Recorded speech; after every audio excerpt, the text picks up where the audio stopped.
बाथरूमला जायची सोय नाही.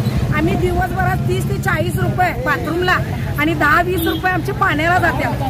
लाईटची सोय नाहीये. आणि दारुडी लोक ते जे बाथरूम नाही ना तिथं दारूचा अड्डा आहे. दारू पिऊन येऊन इथं बायका ती दमवून करतात त्यांनी. गिरा कसे येणार? चोऱ्या व्हायला लागल्या तिथं. आम्ही मालाच्या चोऱ्या होत्या आणि इथं मॅडम बाहेरचे गिराक पण येईना इथं. आम्ही कसं दिवस काढायला लागला. 1-4 दिवसात आमची काय तुम्ही सोय केला तर बरं, नाही तर आम्ही आयत्या जागेवर जाऊन बसणार. गेल्या 6 महिन्यापासून आम्हाला महानगरपालिका प्रशासनाने फसवणूक केलेली आहे. तुम्हाला 2 महिन्यात पर्याय ठिकाणी देतो म्हणून आम्हाला फसवणूक केलेली आहे आणि आम्हाला तसं काही दिलं नाही. वरचा पाणी, तळ्यावरचा पाणी, मार्केटचं पाणी सगळं खाली येतो. आमची भाजी पूर्ण होऊन झाली आहे. आमची आता परिस्थिती एकदम बिकट झालेली आहे. आणि वर बघितलं की चांगल्या लोकांची दुकानं बहिर आहेत, डिजिटल बहिर लावतात. काही त्यांना काही करत नाही नगरपालिका प्रशासनाने. वरनं दबाव आणून त्यांनी सगळं बहिर लावलेले आहे. तुम्हाला ज्या रस्त्यावरनं तिथनं कोर्टाचा आदेश आहे म्हणून जिथून हाकलले ना तिथं आणून तुम्हाला ठेवले. 2 महिन्यात तुमची व्यवस्था करतो म्हटले होते, पण 2 महिन्यात तुमची व्यवस्था केलेली नाही आहे. इथं आता तुम्हाला सगळ्या अडचणी या लागल्यात. मग त्या रस्त्यावर ते लोक बसलेले आहेत, त्याच्याबद्दल तुम्हाला काय म्हणायचंय? ते कारवाई त्यांनी करायला पाहिजे ना.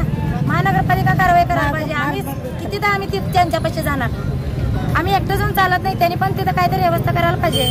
त्यांना सगळ्यांना इकडे खाली पाठवून द्यायला पाहिजे. आता तुमचं म्हणणं काय? आमचं म्हणणं आहे की आता आम्हाला त्यांची सगळीकडे खाली त्यांनी व्यवस्था आमची काय करावं. तिथलं काम होतं का आम्हाला तिथं त्यांनी जागा बसायला द्यावं. ऐकलं की नाही?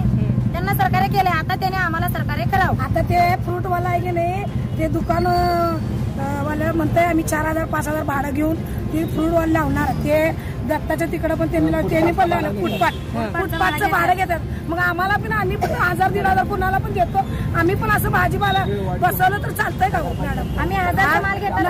नगरपालिकेच्या कर्मचाऱ्यांनी 5-50 द्यायचं त्यांना. काय त्यांनी बोलत नाही. आम्हाला इथं आणून बसवलं. तुम्हाला 2-3 महिन्यात वर काय तर सोय करून देतो. काही सोय करून दिलं नाही. नवीन भाजी मंडईचं काम चालू आहे, त्याच्या संदर्भात तुम्हाला काय सांगितलं? मंडई तयार झालेली आहे, त्याला रस्ता अजून उपलब्ध झालेला नाही मंडई. आणि इथं सोय नाही.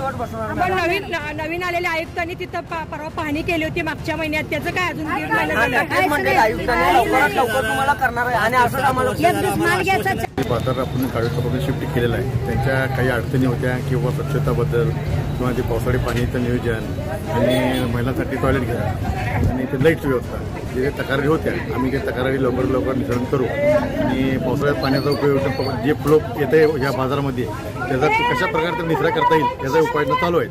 आणि ते पण लवकर करून घेऊ. त्यांना काय अडचण असेल त्या अडचणी लवकर पूर्तता करून. नवीन झालेल्या भाजी मंडईचं काय?